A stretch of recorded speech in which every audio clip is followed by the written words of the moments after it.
food provides fuel for the human body.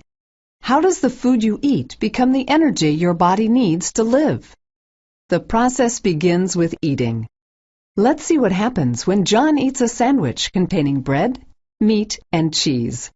While John is devouring the sandwich, peristaltic waves move the food down his esophagus and into his stomach.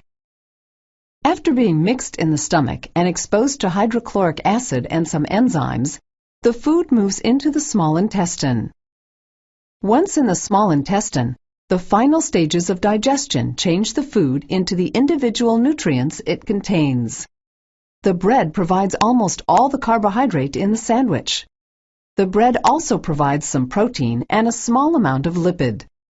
The meat provides protein and lipid. The cheese also provides protein and lipid. Each of these nutrients goes through different steps en route to the liver. First, let's look at the carbohydrate from the bread. The starch from the flour used to make the bread breaks apart into individual glucose molecules, which are absorbed into the bloodstream and go to the liver. The protein from the bread, meat, and cheese is digested or broken apart in the stomach and small intestine.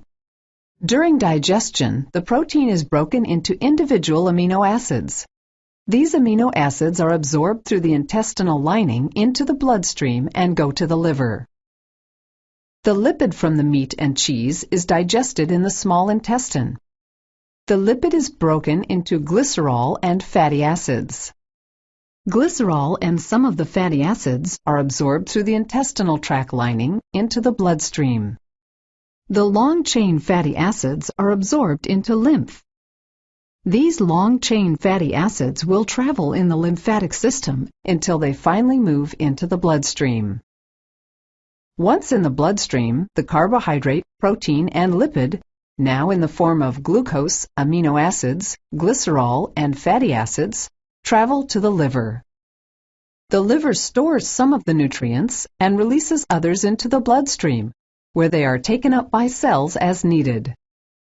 Once in the cell, several chemical reactions can occur, including glycolysis and the Krebs cycle. These steps produce ATP. ATP can provide energy for all the processes and reactions occurring in the human body, including muscle movement. ATP provides the fuel for John's activities throughout the day, like working out and studying.